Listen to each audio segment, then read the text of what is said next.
नमस्कार, यो विशेष संवादमा स्वागत छ। म मदन खाती। दर्शकवृन्द, प्रतिनिधि सभाको मत परिणामको अन्तिम मत परिणाम पनि सार्वजनिक भइसकेपछि यति बेला अब सत्ता समीकरण कसरी अगाडि बढ्ला भन्ने आम चासो देखिएको छ। एकातर्फ सत्ता गठबन्धनभित्रै प्रधानमन्त्रीको रूपमा को रहने भन्ने कुरा चलिराखेको छ भने अर्कोतर्फ माओवादी केन्द्रले उसको पदाधिकारी बैठकको त्यो पनि पहिलो दिनकोमा सबैतर्फ विकल्पहरूलाई खुल्ला राख्ने भनेर कुराहरू आइसकेपछि फेरि वाम एकतातर्फ अथवा यो अहिलेको सत्ता गठबन्धनभन्दा फरक ढङ्गले पनि समीकरण अगाडि बढ्ने त होइन भन्ने कुराहरू पनि अहिले चर्चामा रहिराखेका छन्। आज हामी मत परिणामको समीक्षा त्यसको साथसाथमा सम्भावित समीकरणको विषयमा चर्चा गर्नेछौँ र यो विषयमा संवाद गर्नको लागि आज हामीले स्टुडियोमा आमन्त्रण गरेका छौँ नेकपा एमालेका उपाध्यक्ष विष्णुप्रसाद पौडेललाई। कार्यक्रममा स्वागत छ। धन्यवाद। यहाँहरूले चाहिँ प्रतिनिधि सभाको जुन मत परिणाम छ पछिल्लो, एमाले जे जति सिट अहिले प्राप्त गरेका छ प्रत्यक्षतर्फ यहाँहरूले 44 सिट प्राप्त गर्नुभयो, कसरी हेरिराख्नु भएको छ? यो अपेक्षित थियो, अनपेक्षित थियो? निर्वाचन परिणाम हाम्रो अपेक्षाभन्दा न्यून रह्यो।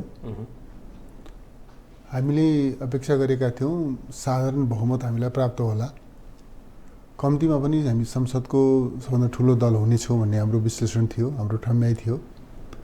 हाम्रो तयारी पनि त्यस खालको हो। सामान्यतया जनमत पनि त्यस प्रकारको हो, तर हामीले अपेक्षित नतिजा प्राप्त गर्न सकेनौँ। कारणको रूपमा चाहिँ केलाई यहाँले कारणतिर हामी जाँदैछौँ। वास्तवमा किन हामीले चाहिँ अपेक्षित नतिजा प्राप्त गर्न सकेनौँ, यसका निम्ति आन्तरिक कारणहरू के रहे, बाह्य कारणहरू के रहे, यो सबै चिजको हामी सूक्ष्म समीक्षा गर्दैछौँ। अब अहिले हेर्दाखेरि योभन्दा 74 सालको निर्वाचनमा नेकपा एमाले 80 स्थानमा प्रत्यक्षतर्फ जितेको अवस्था थियो। अहिले समानुपातिक र प्रत्यक्ष जोडेर 79 को 78 को हाराहारीमा आउने भनेर आकलन अहिले चलिराखेको छ। यो अवस्थामा चाहिँ यहाँहरूले विगतको दिनमा यो 5 वर्षको जुन जनमत यहाँहरूले 74 मा प्राप्त गर्नुभएको थियो, जे आश्वासन त्यति बेला दिइयो, ती कुराहरू जनतालाई प्रदान नगर्दाको परिणाम अहिले हो कि? विषयवस्तुलाई त्यसरी बुझ्नुभन्दा पनि यसरी बुझ्नु सुल्टो होला भन्ने ठान्छु म चाहिँ। नेकपा एमाले 74 को निर्वाचन परिणाममा जित हासिल गरेपछि र मुलुकको नेतृत्व गर्ने अभिभावना प्राप्त गरेपछि देशलाई सही बाटोमा दृढताका साथ अगाडि बढायो। भौतिक पूर्वाधारका प्रश्नमा, मानवीय विकासका प्रश्नमा, राष्ट्रिय स्वाधीनताका प्रश्नमा, लोकतन्त्रको सबलीकरणको प्रश्नमा, संविधानको रक्षा, प्रयोग र कार्यान्वयनका प्रश्नमा धेरै महत्त्वका ऐतिहासिक र युगीन महत्त्वका कामहरू गर्दै अगाडि बढ्यो। र कति बेला लाग्यो अब एमाले यही रूपमा अगाडि बढ्यो भने, अब तत्कालीन नेकपा यही रूपमा अगाडि बढ्यो भनेदेखि अब चाहिँ नेपालमा कम्युनिस्ट आन्दोलनको चाहिँ एउटा वर्चस्व लामो समयसम्म रहिरहनेछ। त्यसपछि हाम्रा विरुद्धमा षड्यन्त्रहरू सुरु भए। हाम्रो त्यो षड्यन्त्रकै परिणामस्वरूप अनेक प्रकारका घटना प्रतिघटनाहरू हुँदै गए र पछिल्लो कालमा आइपुग्दा हाम्रो पार्टीका विरुद्धमा चौतर्फी घेराबन्दी, नेकपा एमालेलाई समाप्त नगरिकन हाम्रो भविष्य छैन भनेर ठान्ने त्यस खालका प्रवृत्तिहरू चाहिँ विभिन्न छरपष्ट ढङ्गले प्रकट भए र त्यस्ता खालका प्रवृत्तिहरू, पात्रहरू, दलहरू, शक्तिहरू एमालेका विरुद्धमा केन्द्रीकृत हुन पुगे। एमालेलाई समाप्त गर्ने एउटा सङ्गठित प्रयास र त्यसका विरुद्धमा चाहिँ दृढतापूर्वक जुझ्ने एमालेको प्रयासका बीचमा प्रकट भएको यो नतिजा हो। तर कतै न कतै यहाँहरूले अब कम्युनिस्टहरू भन्ने बित्तिकै कुनै पनि कुराको त्यो परिवर्तनमा आन्तरिक कारण नै प्रधान हुन्छ भनेर मान्दै गर्दाखेरि अहिलेको परिणाममा नेकपा एमाले भित्रको र विगतको त्यो नेकपाकै निरन्तरता यहाँहरू भन्नुहुन्छ, त्यो बिचमा भइराखेको आन्तरिक के कति कारणले यो परिणाममा चाहिँ भूमिका खेल्यो र बाह्य यहाँहरूले अहिले जे बताइराख्नु भएको छ त्यसले कति प्रतिशत जति? अब यसमा त्यसरी प्रतिशततिर नजाउँ। प्रश्न के छ भन्दाखेरि नेकपा एमालेलाई खास पछिल्लो दिनमा आइपुग्दाखेरि नेकपा एमालेलाई समाप्त गर्नुपर्छ भनेर जुन प्रकारको सङ्गठित प्रयास भयो त्यो त जगजाहेर नै छ। एमालेलाई कमजोर नपारिकन हाम्रो भविष्य छैन भनेर सोच्ने, विश्लेषण गर्ने एउटा प्रवृत्ति जबरजस्त रूपमा प्रकट भयो र त्यसका त्यो प्रवृत्तिका प्रयासहरू पनि विभिन्न ढङ्गले प्रकट भए र खास गरी एमालेका विरुद्धमा मोर्चाबन्दी भयो। एमाले त्यो मोर्चाबन्दीका विरुद्धमा मुख्य रूपले जनतालाई साथमा लिएर चाहिँ त्यो विरुद्धमा जुझ्ने आँट गर्यो र एमाले भन्यो कि हामी यो मोर्चाबन्दीलाई सामना गर्छौँ, यो मोर्चाबन्दीलाई परास्त गर्छौँ।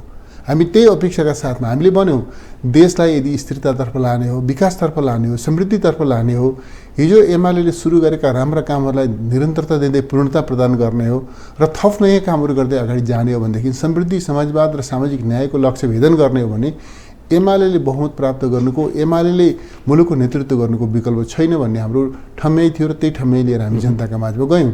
तर अब विभिन्न प्रकारका घेराबन्दीहरूका कारणले गर्दा हामी त्यो नतिजा प्राप्त गर्न सकेनौँ। यसमा अघि पनि मैले तपाईँलाई भने आन्तरिक कारण कति रहे, बाह्य कारण कति रहे, त्यो चिजको हामी समग्र समीक्षा गर्दैछौँ। आन्तरिक मूल्याङ्कनमा चाहिँ यहाँहरूले जस्तो सत्ता गठबन्धनमा 5 दलहरू सम्मिलित थिए, यहाँहरूको तालमेल गठबन्धन भन्नुभएन, यहाँहरूले तालमेल भन्नुभयो राप्रपा र जसपासँग, त्यो कतिको फलदायी भयो? यो चाहिँ त्यो खास गरी केही ठाउँहरूमा हामीले मूलतः नेकपा एमाले एक्लै चुनावमा गएको हो। केही ठाउँमा सामान्यतया मत आदान प्रदानको तहमा हामीले चाहिँ तालमेलको तहमा सहकार्य गरेका हौँ। अब त्यसको पनि हामी समीक्षा गर्दैछौँ। केही ठाउँमा सकारात्मक नतिजा पनि भएको छ, कतिपय ठाउँमा त्यसको अनुभव त्यति सकारात्मक रहेको पनि छैन। हामी त्यसको पनि वस्तुनिष्ठ समीक्षा गर्दैछौँ। जस्तो जसपाले अहिले उहाँहरूको प्रारम्भिक टिप्पणी चाहिँ यो चुनावको लागि मात्रै थियो, त्यसपछि चाहिँ हामी अगाडि बढ्दैनौँ भन्ने कोणबाट आइरहेको छ। के आग्रह गर्छु भने सस्तो टिप्पणी गर्नुभन्दा पनि फाइन्डिङमा उभिएर टिप्पणी गर्नु राम्रो हुन्छ। भनेपछि त्यसमा हामी पनि सस्तो टिप्पणी गर्ने पक्षमा छैनौँ र कसैबाट पनि सस्तो टिप्पणी नहोस् भन्ने चाहन्छौँ। अर्कोतर्फ अहिलेको मत परिणाममा देखिएको अलि नौलो विगतका निर्वाचनभन्दा, जस्तो राष्ट्रिय स्वतन्त्र पार्टीको जुन रूपमा उदय भयो, त्यस्तै गरी अन्य नागरिक उन्मुक्तिदेखि जनमत पार्टीसम्मको र विगतका पार्टीहरू त्यो समानुपातिकको मत हेर्दाखेरि पनि विगतको भन्दा अलि सङ्कुचित भएको देखिन्छ। यसलाई चाहिँ नेकपा एमाले व्यक्तिगत रूपमा यहाँ स्वयंले पनि कसरी हेर्नु भएको छ? एउटा चाहिँ हुनु के पर्थ्यो भनेदेखि 74 सालको निर्वाचनको नतिजा जुन रूपमा प्रकट भयो, त्यो चाहिँ एउटा स्थिर सरकार, बलियो सरकार बनेको थियो। त्यो बलियो सरकारलाई त्यही रूपमा अगाडि लगेर त्यो सरकारले कार्यकाल पुरा गर्ने अवस्था सृजना गर्नुपर्थ्यो। त्यसो हुँदा राष्ट्रको एउटा चाहिँ आत्मविश्वास, राष्ट्रको स्वाभिमान, राष्ट्रको मर्यादा एउटा उचाइमा पुग्थ्यो। देशले एउटा चाहिँ नयाँ गति लिन्थ्यो र आम नागरिकमा विश्वास र भरोसाको स्थिति सृजना हुन्थ्यो। सुरुका दिनहरूमा सरकारले त्यही ढङ्गले काम पनि गरेको, तर पछिल्ला दिनमा जुन ढङ्गले त्यो सरकारलाई कमजोर पार्ने, त्यो सरकारको नेतृत्व गरेको पार्टीलाई चाहिँ विभाजित गर्ने जुन प्रकारका अनेक साजिसहरू भए र त्यो षड्यन्त्र गर्नेहरू कुनै न कुनै रूपमा सफल पनि भए, त्यसले एउटा मास फ्रस्ट्रेसनको एउटा स्थिति देखा पर्यो। वास्तवमा चाहिँ यत्रो शक्तिशाली पार्टी बन्दा पनि, यत्रो शक्तिशाली सरकार बन्दा पनि यसका विरुद्ध समेत षड्यन्त्र हुन्छ नेपालमा भन्ने खालको एउटा चाहिँ त्यसले एउटा चिन्ता, चासो, निराशाको एउटा स्थिति सृजना गरेको थियो। र कहीँ न कहीँ अलिक अब यो चाहिँ फ्रस्ट्रेसनको, तपाईँले जुन पार्टीहरूको चर्चा गर्नुभयो, केही न केही फ्रस्ट्रेसनको पनि चाहिँ प्रभाव हो यो भन्ने ठान्छु म चाहिँ। त्यति यहाँहरूप्रतिको अथवा परम्परागत जुन पार्टीहरू छन् त्यो प्रतिको वितृष्णा मात्रै कि एउटा चिज के छ भनेदेखि यो चाहिँ पार्टीहरू, खास गरी ठुला पार्टी, पुराना पार्टी यतिकै बनेका छैनन्। नेकपा एमालेको कुरा गर्नुहुन्छ भनेदेखि यो यतिकै बने होइन। यो चाहिँ कुनै ख्यालमा बनेको, ख्यालमा चाहिँ विकसित भएको पार्टी होइन। यो त विचारधारात्मक सङ्घर्षका, राजनीतिक सङ्घर्षका अनेक के भनेदेखि जङ्घारहरू तर्दै यो बिन्दुमा आइपुगेको छ। अनेकौँ चुनौतीपूर्ण व्यवहारहरू वहन गर्दै त्यसलाई पुरा गर्दै यो बिन्दुमा आइपुगेको छ। र स्वाभाविकले चाहिँ यात्राका क्रममा कमी त्रुटिहरू पनि रह्यो होला, त्यसलाई बुझ्दै सच्याउँदै अगाडि बढिरहेको छ। त्यस कारणले अब यस्तो खालको पार्टीको विकल्प अर्को कुनै भन्ने कुरा होइन। स्वाभाविक रूपमा हामी इतिहासका अनुभवबाट, आफ्नै काम कारबाहीका अनुभवहरूबाट हामी शिक्षा लिँदै अझ सशक्त, अझ प्रभावकारी ढङ्गले अगाडि बढ्छौँ। जहाँसम्म केही न केही फ्रस्ट्रेसन, केही न केही निराशा भएन भन्ने खालको गुनासो, त्यो शक्तिशाली सरकार बन्दा पनि त्यसका विरुद्ध समेत षड्यन्त्र हुन्छ, त्यसलाई पनि टिक्न दिइँदैन भन्ने खालका भनौँ न त्यसले निर्माण गरेको मनोविज्ञान, यी सबै चिजको एउटा सङ्ग्रहित परिणामका रूपमा यस खालका भनौँ न यस खालको अभिमत पनि प्रकट भएको हो। निर्वाचनको सम्मुखतिर चाहिँ नेकपा एमालेको नेतृत्वले दुईवटा भाष्य चाहिँ निर्माण गरिराखेका थियो। के देखिन्थ्यो भने एकातर्फ कम्युनिस्टहरूको वाम झुकावतर्फको नेतृत्व चाहिँ नेकपा एमाले गर्छ, एउटा यो ध्रुवमा अगाडि बढ्छ, अर्को चाहिँ उदारवादहरूको नेपाली कङ्ग्रेस, यो दुई पार्टी सिस्टममा चाहिँ मुलुक जान्छ भन्ने यहाँहरूको त्यति बेला चाहिँ आकलन देखिन्थ्यो। गठबन्धन पनि त्यो रूपमा अगाडि बढ्यो। तर निर्वाचित भएर अहिले सांसदहरू र संसद अहिले हेऱ्यो भने चाहिँ जुन त्रिशङ्कु संसद देखा परिराखेको छ, यहाँहरूको त्यति बेलाको आकलन र अहिलेको जे देखिन्छ नि संसदको, यसलाई चाहिँ कसरी हेर्नु भएको छ? त्यति बेलाको आकलन र पार्टीहरू प्रतिस्पर्धामा जाँदाखेरि कुनै पार्टीहरू चाहिँ ले स्पेस बनाउँछन्, कसैले चाहिँ कसैमा सङ्कुचन हुन्छ, कोही कमजोर हुन्छन्, कोही बिलाउँदै जान्छन्, कोही नयाँ इमर्ज हुँदै जान्छन्, त्यो अलग विषय हो। तर हामीले अवलम्बन गरेको प्रणाली दुई दलीय प्रणाली होइन, यो बहुदलीय प्रणाली हो। यद्यपि दुई पनि बहुमै पर्छ, दुई दल भनेको पनि बहुदल नै हो, तर हामीले दुई दलले मात्रै चाहिँ के भनेदेखि प्रतिस्पर्धा गर्न पाउने, दुई दल मात्रै सर्भाइभ हुन सक्ने, अरू कुनै दलहरू चाहिँ के भने जन्मिन हुर्किन नपाउने खालको प्रणाली हामीले परिकल्पना गरेको प्रणाली होइन। र तपाईँले जुन भाष्यको चर्चा गर्नुभयो, हामीले दुई दलीय व्यवस्थाको वकालत हामीले गऱ्यौँ भन्ने कुरा त सत्य होइन। हामीले कहिल्यै पनि हामीले चाहिँ हाम्रो पार्टीको एउटा फन्डामेन्टल प्रिन्सिपलको कुरा गर्नुहुन्छ भने जनताको बहुदलीय जनवाद हामीलाई गाइड गर्ने, हाम्रो जीवनलाई, हाम्रो दृष्टिकोणलाई मार्गदर्शन गर्ने एउटा चाहिँ विचार पद्धतिको रूपमा जनताको बहुदलीय जनवाद छ। जनताको बहुदलीय जनवादले पनि दुई दलीय व्यवस्थाको परिकल्पना गरेका छैन। यो दुई वा दुईभन्दा बेसी दलहरूका बिचको प्रतिस्पर्धाको प्रणाली नै हामीले चाहिँ आत्मसात गरेको कुरा। त्यस कारणले त्यस प्रकारको भाष्य थियो भन्ने त मलाई लाग्दैन।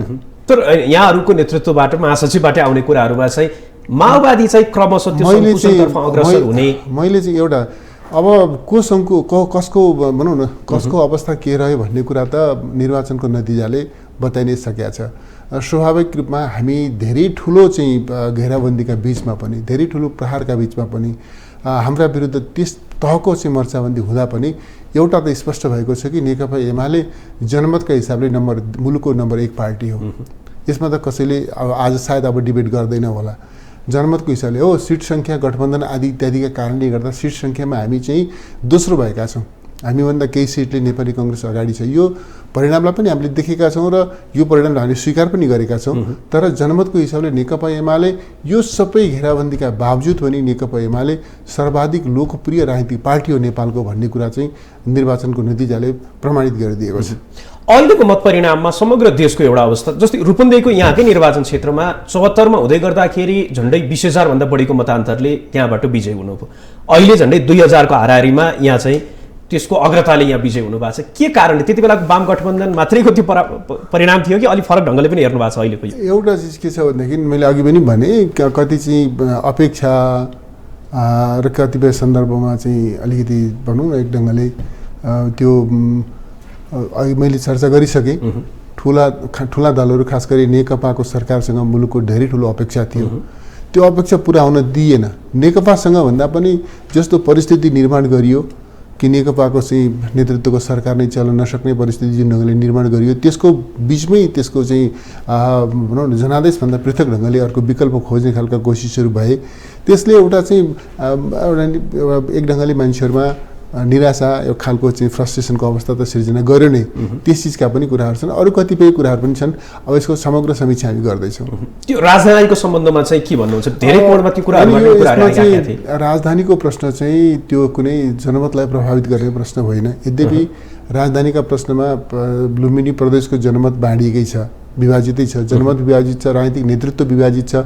हामीहरू भनौँ न हामी नेताहरूका पनि आफ्ना दृष्टिकोण छन्, तर त्यसले चाहिँ के भनेदेखि त्यो चाहिँ मतदाताहरूको मनस्थितिलाई निर्णायक रूपमा प्रभावित गर्यो भन्ने चाहिँ मलाई लाग्दैन। अहिले जसरी रातारात सामग्रीहरूको ओसार पसार जुन कुरा आइराखेको छ, कसरी हेर्नु भएको छ यहाँले चाहिँ यो विषयलाई? अब यो चाहिँ के छ भनेदेखि यो रातारातको विषय होइन। यो रातारात गर्नुपर्ने यो छुपी भनौँ न यो तरिकाले गर्नुपर्ने विषय होइन। यो चाहिँ स्वाभाविक रूपमा प्रदेश सभाको निर्वाचन भर्खर सम्पन्न भएको छ। त्यसपछि प्रदेशको सरकार बन्ला। प्रदेश सरकारले, प्रदेशको सभाले त्यसमा विमर्श गर्ला, यथोचित ढङ्गले चाहिँ जे गर्नुपर्छ त्यो गर्ला नि। जाँदै गर्दा, जिम्मेवारी छोड्दै गर्दा रातारात हतारमा गर्नुपर्ने यो विषय होइन। यहाँले चाहिँ अब यो विषयमा चाहिँ अन्तिम प्रश्न हो, यो राजधानीको सम्बन्धमा चाहिँ यो विषयमा बुटोलमै हुने या दाङको विषयमा चाहिँ त्यहाँबाट निर्वाचित भएर मैले बहुत स्पष्टसँग भनेको छु। हिजो जति बेला प्रदेशको राजधानी जुन ढङ्गले निर्णय गरियो त्यो निर्णयसँग मेरो सहमति होइन। त्यो निर्णय गलत हो भन्ने मेरो ठम्याइ हिजो पनि थियो, आज पनि छ। तर चाहिँ प्रदेश सभाले निर्णय गर्यो, हिजो निर्णय गर्यो। म के ठान्दछु भने फेरि पनि यो प्रदेश सभाको क्षेत्राधिकारको विषय हो। प्रदेश सभाले आवश्यक ठान्दा, उचित ठान्दा अर्को निर्णय पनि गर्न सक्छ। त्यसका अर्थ मैले यो ढुङ्गाको अक्षर होइन भनेर मान्ने गरे हो। अब राष्ट्रिय राजनीतितर्फ जस्तो निर्वाचनको परिणाम आउँदै गर्दाखेरि प्रारम्भिक रुझानतर्फ नै यहाँहरूकै नेताहरूले अब फेरि वाम एकतातर्फ अग्रसर हुनुपर्छ भन्ने कोडबाट पनि टिका टिप्पणी आयो। यहाँहरूको चाहिँ अहिले के छ यो सम्भावित समीकरणलाई लिएर? अहिले चाहिँ हामी समीकरणका प्रश्नमा चाहिँ हामी समीकरणको प्रयासबाट हामी अलग छौँ। हामी कुनै पनि प्रकारको समीकरण निर्माण गर्ने धन्दामा छैनौँ। त्यो धन्दा अहिले आवश्यक छैन र त्यो उपयुक्त होइन भन्ने हाम्रो ठम्याइ छ। हामी हेरिरहेका छौँ, विभिन्न अन्य राजनीतिक दलहरूका गतिविधिहरू हेरिरहेका छौँ। हामीलाई कुनै समीकरण निर्माण गर्नका निम्ति कुनै धन्दा गर्नु छैन। हामी त्यस प्रकारको धन्दाबाट हामी अलग छौँ। र सामान्यतया भन्दाखेरि अहिले हामी चाहिँ यो अपेक्षा थियो हाम्रो, जनमत हामीलाई प्राप्त होला, हामी संसदको बहुमत प्राप्त दल बनौला, कम्तीमा पनि लार्जेस्ट पार्टी होला भन्ने हाम्रो अपेक्षा थियो। यदि संसदमा बहुमत प्राप्त दल भएको भए स्वाभाविक रूपमा सरकार निर्माणका निम्ति हामीले अग्रसरता लिन्थ्यौँ। संसदको ठुलो दल भएको भए पनि हामीले अग्रसरता लिने कुरालाई स्वाभाविक ठान्थ्यौँ होला। तर अहिले त हामी दोस्रो दल भएका छौँ र गठबन्धनले एक्लै होइन, गठबन्धनका रूपमा चुनाव लडेको छ। गठबन्धनका रूपमा चुनाव लडेको छ र उहाँले चाहिँ निर्वाचनका बेलामा भन्नुभएको छ, हाम्रो यो गठबन्धन केही समयका लागि, केही महिना, केही वर्षका लागि होइन, 5, 10, 15, 20, 25 वर्षसम्मका लागि यो गठबन्धन जारी रहन्छ। गठबन्धन संस्कृतिको हामी चाहिँ के भनेदेखि प्रणेता हौँ भन्ने हिसाबले उहाँहरू चाहिँ आइरहनु भएको छ। गर्नुहोस्, उहाँहरूले गठबन्धनको सरकार बनाउनुहोस्। बहुमत त ठ्याक्कै पुगे, उहाँहरूलाई पनि पुगेको छैन, गठबन्धनकै जोड्दा पनि ठ्याक्कै बहुमत पुगेको त देखिँदैन, तर बहुमतको नजिक पुग्नु भएको छ। उहाँहरूलाई शुभकामना छ, गठबन्धनको सरकार बनाउनुहोस्। हामी चाहिँ प्रतिपक्षमा रहन्छौँ, सशक्त, प्रभावकारी, रचनात्मक प्रतिपक्षको भूमिकामा रहन्छौँ र हामीले जनतालाई यो अनुभूति हुने गरिकन काम गर्छौँ। प्रतिपक्षमा रहेर जनतालाई यो अनुभूति हुने गरी काम गर्छौँ कि नेकपा एमालेलाई निर्वाचित नगरेर भुल यो नगर्नु त्रुटि भएछ भनेर नेपाली जनमतले छिटोभन्दा छिटो महसुस गर्ने गरी हामी प्रतिपक्षमा रहेर त्यो भूमिका निर्वाह गर्छौँ। तर नेकपा माओवादीको त्यो पदाधिकारीको बैठकको एक हिसाबले सुरुको दिनमा जे आयो, त्योभन्दा अगाडि यहाँहरूकै नेता पृथ्वी सुब्बा गुरुङबाट जुन प्रकारले तर्कहरू अहिले आइराखेको छ, यी कुराहरू चाहिँ त्यो भन्नकै लागि भनिएका मात्रै लाग्छ कि त्यो पछाडि मैले चाहिँ तपाईँसँग जे कुरा बताइरहेको छु, तपाईँ मार्फत मैले जे कुरा भनिरहेको छु, म स्पष्ट गरौँ, माओवादीको पदाधिकारीको बैठकले के भन्यो, कसो भन्यो, त्यसतर्फ हाम्रो त्यति धेरै मैले त्यसलाई चाखका साथ हेरिरहेको छैन। किनभने तपाईँले भने जस्तो एक दिन अगाडि एउटा स्टेटमेन्ट आयो, भोलिपल्ट अर्को स्टेटमेन्ट आयो, एक दिन अगाडि एउटा पदाधिकारीबाट आयो, अर्को दिन फेरि अर्को पदाधिकारीबाट आयो। त्यस कारणले कुन निर्णयलाई आधिकारिक मान्ने, कुन निर्णय हो, कुन निर्णय होइन, अब त्यो चाहिँ त्यतातिर चाहिँ प्रवेश गरेर त्यसको चाहिँ सत्यासत्य यकिन गर्नेतर्फ पनि हामीलाई फुर्सद पनि छैन, चासो पनि छैन, पहिलो प्रश्न। दोस्रो कुरा के छ भनेदेखि अहिले मैले स्पष्टसँग भने मैले भनिरहेको कुरा के छ भन्दाखेरि अहिले जुन संसद प्रतिनिधि सभाको संरचना जस्तो बनेको छ, यो संरचनाको के भनेदेखि सच्चाइमा उभिएर म भन्दैछु कि संरचनाले हामीलाई निश्चित ढङ्गले कुन ढङ्गले चाहिँ सोच्ने, कुन ढङ्गले अगाडि बढ्ने भन्ने सन्दर्भमा यो म्याथमेटिक्सले, यो अङ्कगणितले एउटा इन्डिकेसन गरेको छ। त्यो चिजलाई हामीले चाहिँ देख्नुपर्छ। त्यस अर्थमा अहिलेको जनादेश चाहिँ सायद हामीलाई प्रतिपक्षमा बस्नकै निम्ति यो जनादेश आएको छ र हामी प्रतिपक्ष भूमिका निर्वाह गर्छौँ। अब साथीले व्यक्तिगत रूपमा भन्नुभयो होला, काहीँ यसो गर्नुपर्छ, त्यसो गर्नुपर्छ भन्नुभयो होला, त्यसलाई चाहिँ त्यति सिरियस नोटिसको विषय बनाउनुपर्छ जस्तो मलाई लाग्छ। त्यो बधाई साटासाटको विषयमा चाहिँ यहाँहरूकै अध्यक्ष र माओवादी केन्द्र अध्यक्ष बीचको कुराकानी, त्यसपछि एउटा चिज के छ भनेदेखि प्राय हामी यो सरकारमा बसौँ, प्रतिपक्षमा बसौँ, यो पार्टी त्यो पार्टी, जुनसुकै पार्टीहरूका बिचमा एउटा मिनिमम एउटा अन्डरस्ट्यान्डिङ हुनुपर्छ। सरकारमा बसेका पार्टीहरू वा प्रतिपक्षमा बसेका पार्टी, सरकार र प्रतिपक्ष, यो पार्टी र त्यो पार्टी, यो पार्टीका नेता र त्यो पार्टीका नेताका बिचमा एउटा वर्केबल रिलेसन हुनुपर्छ। एउटा चाहिँ एउटा सुसंस्कृत एउटा चाहिँ अभ्यास बाट नै हामीले हाम्रो लोकतन्त्रलाई सबल तुल्याएर जान सक्छौँ र जानुपर्छ भन्ने म ठान्दछु। त्यस कारणले एउटा दलको नेताले अर्को दलको नेतालाई, मेरो अध्यक्षले अर्को दलको नेतालाई, माओवादी केन्द्रको अध्यक्षलाई, प्रधानमन्त्रीलाई मैले सुनेअनुसार चाहिँ हाम्रो अध्यक्षले त्योभन्दा अगाडि प्रचण्डजीलाई फोन गर्नुभन्दा अगाडि प्रधानमन्त्रीले फोन गर्नुभएको थियो। प्रधानजीलाई फोन गरेर बधाई ज्ञापन गर्नुभएको थियो, बधाई साटासाट गर्नुभएको थियो उहाँले। त्यसपछि उहाँले प्रचण्डजीलाई फोन गर्नुभयो, बधाई साटासाट गर्नु, यो सामान्य विषय हो। यो कुनै त्यस्तो यो चाहिँ फोन गर्ने, संवाद गर्ने विषयलाई अब अरू कुनै त्यसको अरू अर्थ खोजेर त्यस चाहिँ अर्थको चाहिँ त्यसमा अर्थ के लगाइयो भने त्यो बिचमा चाहिँ अब फेरि सहकार्य गरेर अगाडि बढ्नुपर्छ भन्ने कुराहरू पनि आयो। त्यो तपाईँले भनेको कुरा ठिकै, त्यो अर्थ थिएन लगाइएको। तपाईँले भने चाहिँ अर्थ लगाइयो भन्नुभयो नि, लगाइएको मात्रै हो, सच्चाइ त्यस्तो थिएन। त्यसमा कुनै सहकारीको समीकरणको कुनै प्रस्ताव एक ल्यारकासँग राखेका कुरा पनि होइन, उहाँहरूले राख्नु भएको पनि होइन र म त्यस्तो सम्भावना पनि देख्दिनँ। अहिले कुनै त्यस्तो समीकरणको सम्भावना पनि म देख्दिनँ। त्यसो अब हिजोको दिनमा जसरी वाम शक्तिहरू एक ठाउँमा उभिने जुन देखा परिराखेको थियो त्यसको उत्साहमै यहाँहरूले 74 मा जुन प्रकारको परिणाम ल्याउनु भयो त्यो अहिलेको दिनमा आजको परिस्थितिमा पुरै असम्भव नै भइसक्यो हो। मैले चाहिँ प्रयास गरेँ भनेदेखि त्यो असम्भव नरहन पनि सक्ला, तर हामी प्रयास गर्दैनौँ। बहुत स्पष्ट म भन्न चाहन्छु, हामी त्यो प्रयास गर्दैनौँ। किनभनेदेखि हिजो त वामपन्थी शक्तिको एउटा सहकार्य नै थियो, गठबन्धन एउटा चाहिँ हामी सहकार्य थियो, मिलेर हामी चुनाव लडेका थियौँ। समयक्रममा त्यो चाहिँ सहकार्य पार्टी एकतामा रूपान्तरित भएको थियो, एउटा पार्टीको बलियो सरकार थियो। त्यस्तो अवस्थाबाट विभाजित भएर अलग अलग चाहिँ भनौँ न भएर त्यसपछि चाहिँ छुट्टै गठबन्धन निर्माण गर्ने, गठबन्धनको अङ्गका रूपमा चाहिँ होइन जानेसम्मको स्थिति भइसकेपछि अहिले चाहिँ हामीले यो बिचमा हठात त्यसपछि फेरि नयाँ समीकरणको खोजी गर्नुपर्ने त्यस्तो कुनै आवश्यकता छैन। त्यस कारणले उहाँहरू त के वामपन्थी दक्षिणपन्थी भन्नेतिर किन जानु पर्यो? एउटा गठबन्धन छ, अर्को चाहिँ अर्कातिर, एकातिर गठबन्धन छ, अर्कातिर नेकपा एमाले छ। आजको राजनीतिको यही होइन चाहिँ सत्य यही होइन, त्यो गठबन्धन छ। गठबन्धनले भनिकै रहेको छ।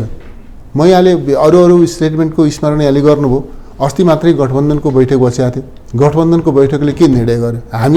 हामी गठबन्धनमा छौँ, गठबन्धनमा रहन्छौँ, गठबन्धनकै नेतृत्वमा मुलुक अगाडि बढ्छ, हामी गठबन्धनकै सरकार बनाउँछौँ भनेर उहाँहरूले गठबन्धनमा सहभागी भएका सबै राजनीतिक दलका नेताहरूले बैठक बसेर संयुक्त रूपमा त्यो स्टेटमेन्ट जारी गर्नुभएको छ। भनेपछि उहाँहरूलाई शुभकामना दिनु परेन? शुभकामना दियो। त्यस अर्थमा हामी के भनिरहेका छौँ भने हामी अहिले यो गठबन्धन का विरुद्धमा अर्को कुनै गठबन्धन निर्माण गर्न, सरकार बनाउन यो धन्दामा हामी छैनौँ।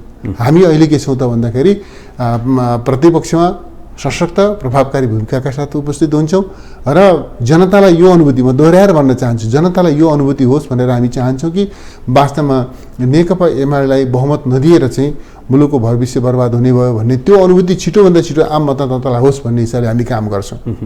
तर अहिले अब विगतको हेर्दाखेरि चाहिँ यहाँहरूले त्यति बेला निर्वाचनमा जाँदाखेरि स्थायित्वको कुरा लिएर जानुभएको थियो, सत्ता गठबन्धनको पनि त्यही थियो।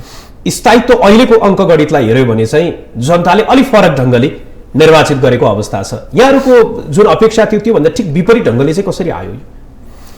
अब यसलाई मैले अघि यो प्रश्नमा अघि पनि हामीले छलफल गरिसक्यौँ कि वास्तवमा अब लोकतन्त्रमा विश्वास गर्ने पार्टी भएको हुनाले यो लोकतान्त्रिक प्रणालीको स्थापनामा एउटा लिड रोल निर्वाह गरेको पार्टीको नाताले म भन्न चाहन्छु कि निर्वाचन र त्यसको परिणामलाई हामीले हार्दिकतापूर्वक स्वीकार गरेका छौँ, यसमा कुनै प्रश्न छैन। तर के छ त भन्दाखेरि हामीले चाहिँ जुन प्रकारको नतिजाको अपेक्षा गरेका थियौँ त्यो नतिजा हामीले प्राप्त गर्न सकेनौँ। नतिजा हाम्रो अपेक्षा अनुरूपको नतिजा प्रकाशित हुन सकेन भनेपछि प्राप्त भएको परिणामलाई हामीले मानिरहेका छौँ भनेपछि त हामी त्यो ठाउँमा हुनु पर्यो कि ठिक छ, अब गठबन्धनले चाहिँ बहुमतको नजिकको हैसियत प्राप्त गरेका छ, उसले आवश्यक बहुमत पुर्याओस्, सरकार बनाओस्, बस। यो निर्वाचनमै विगतमा यहाँहरूले जे कुरालाई अग्रगमन भनेर बताउनु भएको थियो, चाहे त्यो सङ्घीयताको कुरा होस्, गणतन्त्रको कुरा होस्, धर्मनिरपेक्षताको कुरा होस्, समावेशी समानुपातिको कुरा होस्, यी कुराहरूको विरोध गर्ने राप्रपाको जुन रूपमा अहिले सङ्ख्यात्मक रूपमा जसरी उहाँहरू आइराख्नु भएको छ, अर्कोतर्फ फेरि सङ्घीयताकै सम्बन्धमा पनि धेरै टिका टिप्पणी चलिराख्दाखेरि सङ्घीयताको विषयमा अलि बढी वकालत गर्ने मधेस केन्द्रित दलहरू अलि साइजमा आइराखेको अवस्था पनि देखिएको छ। अलि न्यून सङ्ख्यामा चाहिँ उहाँहरू संसदमा पुग्नु भएको छ। नेकपा एमाले चाहिँ आजको दिनमा सङ्घीयताको सन्दर्भमा चाहिँ कसरी सोचिराख्नु भएको छ यहाँहरूले? संविधानका बारेमा दुईटा दृष्टिकोणमा देख्छु। एउटा दृष्टिकोण के छ भने संविधानलाई अझ समृद्ध तुल्याउन, अझ परिष्कृत गर्नका निम्ति यसमा कस्तो परिमार्जन, कस्तो संशोधन आवश्यक पर्ला, अनुभवले के शिक्षा दिएको छ भनेर सोच्ने एउटा सकारात्मक ढङ्गले सोच्ने प्रवृत्ति पनि छ। अर्कोतर्फ यो संविधानलाई दोषी करार गरेर मुलुकलाई चाहिँ एउटा चाहिँ संवैधानिक रिक्तताको बिन्दुमा पुर्याउने र एउटा अस्थिरता र अराजकतातर्फ मुलुकलाई धकेल्ने त्यस खालको प्रवृत्ति पनि सँगसँगै देखिएको छ। हामीले कुन कोणबाट यो संविधानका प्रश्नमा टिप्पणी गर्नेहरूले कुन कोणबाट कुन उद्देश्यका साथ टिप्पणी गरेका छन् भन्ने कुरा छुट्याउन सक्नुपर्छ। संविधानलाई सबल, अझ सुदृढ र समृद्ध तुल्याउने उद्देश्यका साथ कि संविधानलाई कमजोर पार्दै संवैधानिक रिक्ततातर्फ मुलुकलाई लिएर जाने उद्देश्यका साथ मानिस प्रश्न उठाउनेले कसरी उठाएको छ भन्ने कुरालाई हामीले बुझ्नुपर्छ। पहिलो कुरा म आज स्पष्टसँग के भन्न चाहन्छु भनेदेखि यो संविधान जुन हामीले निर्माण गरेको संविधान छ, यो संविधान मूलभूत रूपमा राम्रो संविधान छ। यसको तर पनि हामीले यो संविधानमा संशोधनको व्यवस्था गरेका छौँ। संशोधनको व्यवस्था के गरेका छौँ भनेदेखि जसरी जीवन गतिशील छ, जसरी समाज गतिशील छ, त्यसै गरी संविधान जीवन र समाजलाई मार्गदर्शन गर्ने संविधान पनि गतिशील हुनुपर्छ। त्यो जड रिजिड भएर बस्न सक्दैन, बस्नु हुँदैन। त्यस अर्थमा हामीले समाजको गतिसँगै जीवनको गतिसँगै संविधानलाई पनि गतिशील बनाएर संविधानले समाजलाई जीवनलाई गाइड गरोस् भन्नेका निम्ति संशोधनको प्रबन्ध गरेका हौँ। त्यस कारणले संशोधनका माध्यमबाट यो संविधानलाई अझ समृद्ध तुल्याउन सकिन्छ। तर आजका मितिमा भन्नुहुन्छ भने संविधान संशोधनका प्रश्नमा प्रवेश गरेर कुनै त्यस्तो त्यो चाहिँ प्रवेश गरिहाल्नुपर्ने हतारो गर्ने बिन्दुमा चाहिँ हामी आइपुगेका छैनौँ। हाम्रो अनुभवले त्यो कुरा भन्दैन। जहाँसम्म बरु मैले के देख्छु भनेदेखि एउटा प्रश्न चाहिँ हाम्रो सामनेमा उपस्थित भएको छ कि जुन प्रकारको निर्वाचन प्रणाली हामीले अवलम्बन गरेका छौँ, मिश्रित निर्वाचन प्रणाली, सर्टेन सिट सङ्ख्या हामी प्रत्यक्ष निर्वाचित गर्छौँ, सर्टेन सिट सङ्ख्या हामी समानुपातिक निर्वाचन प्रणालीका आधारमा हामी चयन गर्छौँ। यसले के देखियो भनेदेखि जतिसुकै लोकप्रिय पार्टी भए पनि उसलाई बहुमत प्राप्त गर्न गाह्रो पर्ने यो खालको एउटा चाहिँ निर्वाचन प्रणालीमा यो खालको स्थिति छ। र यसले के देखिँदैछ त भन्दाखेरि राजनीतिक स्थायित्व धेरै चाहिँ दुर्लभ विषय त होइन, यो त असम्भव विषय त होइन भन्ने खालको स्थिति देखा पर्न खोज्दैछ। त्यस कारणले सायद समयक्रममा हामी चाहिँ यो निर्वाचन प्रणालीका बारेमा यदि चाहिँ संविधानका विषयमा छलफल आरम्भ गर्ने भने सायद निर्वाचन प्रणालीका बारेमा छलफल गर्नुपर्ने हुनसक्छ। त्यो विषयमा पहिला यो संहिताकै विषयमा चाहिँ जस्तो एमाले भित्रकै नेताहरूले जसरी यो 5 वर्षमा यसको संविधान जारी भइसकेपछि जुन रूपमा हामीले अभ्यास गर्यौँ संघीयताको, यो हिसाबमा चाहिँ प्रदेश संरचनाको चाहिँ त्यति धेरै उपयोगिता देखिएन भन्ने कोणबाट टीका टिप्पणी त्यो एमाले भित्रै पनि र बाहिर पनि त्यसरी चल्ने गरेको छ कि एमाले चाहिँ यो मुद्दालाई यहाँहरूले चाहिँ अनि यस्तो छ कुरा के छ, संहिताको प्रश्नमा संहिताको व्यवस्था हामीले संविधानमा गऱ्यौँ, संहिताको प्रयोग भइरहेको छ। प्रयोगका क्रममा आर्जित अनुभवको आधारमा हामी अगाडि बढ्छौँ। अहिले नै यो एउटा कार्यकालमा जे अनुभव आर्जन गरियो त्यसलाई नै चाहिँ अन्तिम सत्य मानेर यो या त्यो कोणबाट विचार वा पुनर्विचार गर्ने बेला भइसक्यो जस्तो मलाई लाग्दैन। यहाँहरूमाथि नै लाग्ने अर्को आरोप संहिताकै विषयमा के छ भने 5 वर्ष जति बेला नेकपाको सरकार थियो त्यति बेला चाहे त्यो प्रहरी सम्बन्धी ऐनको प्रदेशलाई चाहिने ऐनहरूको सम्बन्धमा चाहिँ केन्द्र सरकार अलि अनुदार भइदियो भन्ने कोणबाट पनि टीका टिप्पणी उठ्यो, जसले गर्दाखेरि संविधानले नै प्रत्याभूत गरेका जति अधिकार अभ्यास गर्न पाउनु थियो प्रदेशले त्यो पाएन। मुख्यमन्त्रीहरूको कोणबाट पनि त्यो कुराहरू आयो। एउटा चिज के बुझ्नुपर्छ भने हामीले चाहिँ सङ्घीय ढाँचा अवलम्बन गरेका हौँ। नेपाल एउटा राष्ट्र हो, यो अविभाज्य अखण्डित राष्ट्र हो र यो चाहिँ यसको स्वाधीनता सार्वभौम सत्ता एउटा राष्ट्रको स्वाधीनता सार्वभौम सत्ता हो भन्ने कुरा बिर्सनु हुँदैन। र यो चाहिँ के छ भनेदेखि अधिकारको बाँडफाँडका सन्दर्भमा संविधानमा जे प्रबन्ध गरिएको छ संविधानका प्रबन्धहरूको प्रभावकारी कार्यान्वयनमा हामीले कहिल्यै पनि त्यसमा चाहिँ सङ्कोच महसुस गरेका छैनौँ। त्यसको निमित्त हामीले इनिसिएसन लिएका छौँ। अब आरोप तपाईँले भने जस्तो आरोपका कुरा, आरोप त जे लगाइदिए पनि भयो, जसले जे भनिदिए पनि भयो।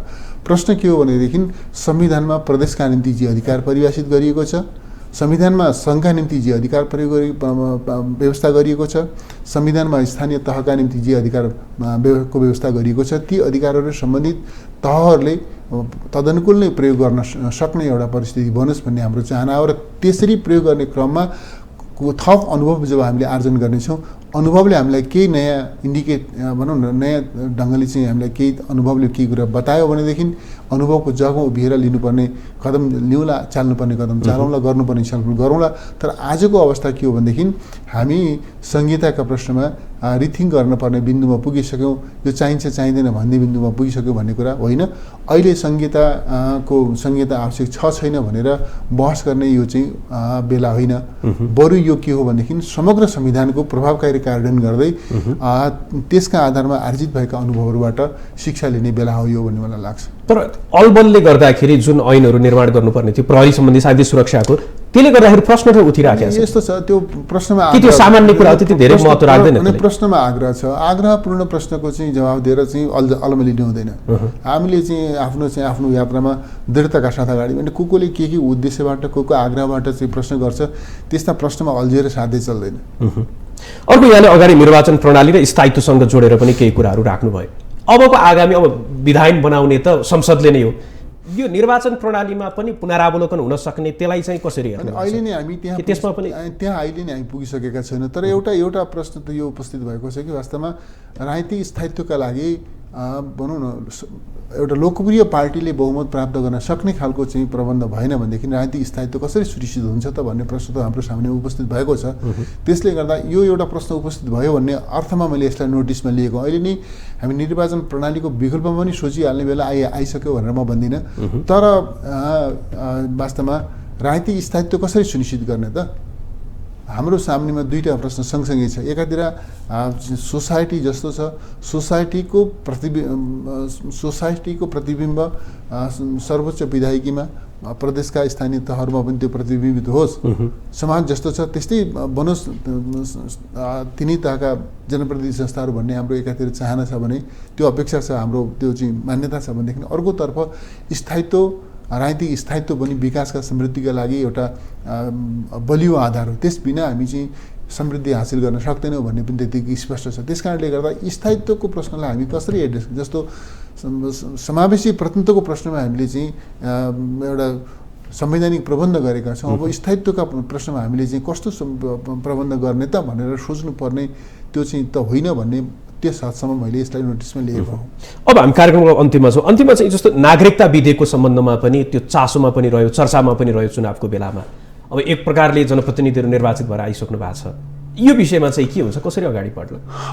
त्यो नागरिकता विधेयक जस्तो विषयलाई राष्ट्रका निम्ति सर्वाधिक भनौँ न सरोकारको विषयलाई जसरी चाहिँ एउटा चिप पोलिटिकल चाहिँ एउटा उद्देश्यका निम्ति चाहिँ युज मिसयुज गर्ने खालका कोसिसहरू भएका थिए, त्यो चाहिँ दुःखद, त्यो दुर्भाग्यपूर्ण थियो भन्ने कुरा घटनाक्रमले छर्लङ्ग गरेको छ। खास गरी नागरिकता विधेयकलाई एमाले कमजोर पार्ने उद्देश्यका निम्ति प्रयोग गर्न खोजिएको थियो, तर घटनाक्रमले त्यो व्यर्थको प्रयास थियो भन्ने कुरा साबित गरेको छ।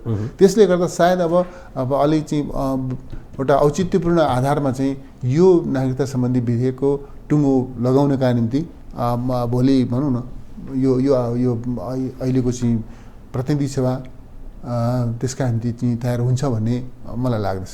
जस्तो राष्ट्रपतिले जुन जुन सवाल चाहे त्यो प्रदेशको कुराको हकमा, सो घोषणाको सम्बन्धमा जे कुराहरू राख्नु भएको थियो ती सम्बन्धमा चाहिँ राष्ट्रपतिले संविधान सम्मत ढङ्गले अघि सार्नुभएका सरोकारहरूलाई जसरी कम्प्लिटली उपेक्षा गरेर चाहिँ के भनेदेखि त्यसलाई इग्नोर गरेर जसरी चाहिँ जे चिज गर्न खोजिएको थियो त्यो त अहिलेको चाहिँ जनादेशले पनि त्यसलाई चाहिँ भनौँ न राष्ट्रपतिको कदमलाई त राष्ट्रपतिले विवेकपूर्ण ढङ्गले नै सोचेको हो, उहाँले चाहिँ समग्र राष्ट्रको बृहत राष्ट्रिय हितलाई नै ख्याल गरेर सोचेको भन्ने कुरा त ताजा जनादेशले पनि स्पष्ट गरेको छ जस्तो मलाई लाग्छ।